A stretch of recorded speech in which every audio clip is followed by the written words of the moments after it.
Welcome to This Explainer. Today we're going to unpack something absolutely fascinating. We're looking at the hidden psychology behind minds that just seem to operate on a completely different frequency. You know, if you've ever felt like an outlier, or maybe you know someone who just doesn't quite fit the mold, we are going to decode the exact anatomy of that unique mind. Okay, let's dive right into this. So, tell me if this resonates. Have you ever felt just completely misunderstood? Or maybe isolated? We're kind of out of sync with everyone else around you.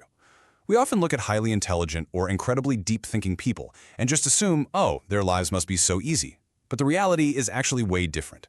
Carrying around a mind like that often comes with some really heavy struggles. There's this intense mental exhaustion that comes from being hyper-aware, and a profound sense of being an outsider when your brain processes the world in a way most people simply don't. But here is the absolute truth of the matter. You aren't broken. You're just wired differently. Society really loves to stigmatize the behaviors of a unique mind. People might have called you too intense, or maybe too quiet, or just too complicated. But as we'll see through the psychology we're unpacking today, these aren't flaws at all. These behaviors are actually the undeniable evidence of a highly active, incredibly perceptive mind. So, here's our blueprint for today's explainer. We're going to start with the foundation, the misfit mind, and then explore deep cognitive processing. After that, we'll decode the selective socializer, look at what it means to be driven by internal standards, and finally uncover the trauma and hidden strength behind it all. All right, part one, the misfit mind. The minds we're talking about here are fundamentally wired to process vastly more information than they're ever going to express out loud. These individuals, they don't just think faster, they think deeper. It's this multidimensional, layered thinking where one single thought instantly branches out into 10 others. It's like having a browser with 100 tabs open all at once. Plus, they have heightened sensory processing. That means taking in slight shifts in tone, microexpressions, just details that everybody else completely misses. And because of this intense emotional depth and hyperactive self-awareness, they literally feel everything immensely. They're constantly asking these big existential questions about purpose and meaning. It's a tremendous gift for sure, but as you can probably imagine, carrying around a mind that rarely ever rests, well, it can be an exhausting weight to carry. Moving right along to part two, deep cognitive processing. So how exactly does this unique mind actually analyze all that massive amount of data? Well, it relies on System 2 dominance. See, most people rely heavily on System 1 thinking. Those are your fast, automatic, surface-level reactions.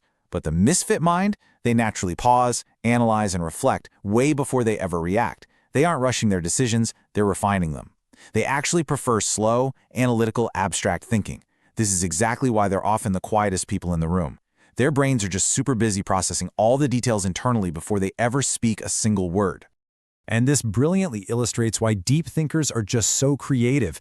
It comes down to associative integration. That's the rare ability to link concepts from completely different areas that honestly do not look connected at all and then merge them into entirely new insights. Have you ever wondered why a deep thinker's advice always feels so unusually accurate? Yeah, it's because of this. They literally see the invisible bridges between ideas that the rest of the world just walks right past. But, okay, that depth definitely has a catch, and it's driven by predictive processing. A highly aware brain is constantly trying to make sense of its environment by anticipating what's going to happen next, all based on really slight behavioral shifts in others. And while this makes them absolutely excellent at reading a room or sensing danger or mood shifts, always asking what does this mean next can lead to massive overthinking. It's the exact reason why getting a simple text message that just says, okay, can send this kind of brain into a 3-hour analytical spiral. The brain just holds on to details and replays them, constantly looping in rumination. That brings us to part three, the highly selective socializer. All this constant, heavy processing we just talked about directly impacts how these individuals interact with the world. Society loves to wrongly label them as antisocial, but the reality is entirely different. They just have incredibly high standards for connection.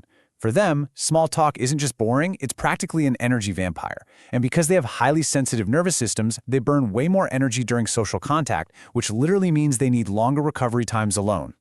Most importantly, though, they have low social dependency. They're self-sufficient. They might stay single or keep their friend circles really small, but that's a deliberate choice to protect their emotional space and prevent social burnout. They are prioritizing authentic quality over shallow quantity every single time. Think about it. A lot of people keep large friend groups purely out of a fear of loneliness. They're just seeking connection to escape being by themselves. But the unique mind, they have an incredibly high tolerance for solitude. They're entirely comfortable without constant closeness. They prioritize their freedom, their autonomy, and their peace. Because when you aren't afraid of being alone, you completely stop choosing people for the wrong reasons. All right, part 4, driven by internal standards. This profound sense of autonomy we're talking about dictates exactly how this independent mind navigates societal rules, trends, and public expectations. Ever wonder why some people never jump on the bandwagon for trends? It's because they operate entirely on internal validation. Most of the world relies on external validation. They need likes, social proof, and public approval just to feel secure, so they blindly follow trends because of FOMO. But the trend-resistant mind is guided strictly by their own personal logic and internal standards. They have a highly stable self-concept. They literally ask themselves, does this make sense to me, rather than, is this popular? They just don't need the crowd's approval to know exactly who they are. And this is exactly why these same people often absolutely hate following rules. For the average person, rules represent guidance, safety, and order. But for the unique mind, a rigid rule often feels like an actual identity threat. Because their core self is built around being an independent thinker, any kind of imposed structure just feels like a straitjacket. For them, choice and autonomy matter way more than the outcome itself. They naturally think in nuance, they easily spot the flaws in rigid systems, and so they inherently resist being controlled by oversimplified rules. And finally, part 5, trauma and hidden strength. Now we're getting into the really profound, emotional bedrock of this unique mind. If your deep awareness was forged in a difficult past, you might possess something psychologists call stress inoculation. This is basically the development of an intense calmness in chaos. Because your brain has faced severe pressure before, it simply doesn't panic as quickly as an average person's would. When everybody else is breaking down, you stay steady. And this isn't because you're emotionally numb, not at all. It is a rare, formidable power that was forged in your past struggles. Building this architecture of resilience usually happens in stages. It kicks off with hard experiences, which sharpen your instincts and create hyper-awareness. It's like a permanent survival skill where you learn to read people incredibly fast. Because you feel things so deeply, but you still have to survive, you develop masterful emotional regulation. You learn to actually manage your emotions rather than just letting them explode. And this whole journey culminates in post-traumatic growth. The painful past literally forces you to develop a permanent, powerful psychological maturity. You become stronger because of your challenges, not despite them. Interestingly enough, this resilience often manifests in something kind of unexpected: dark humor.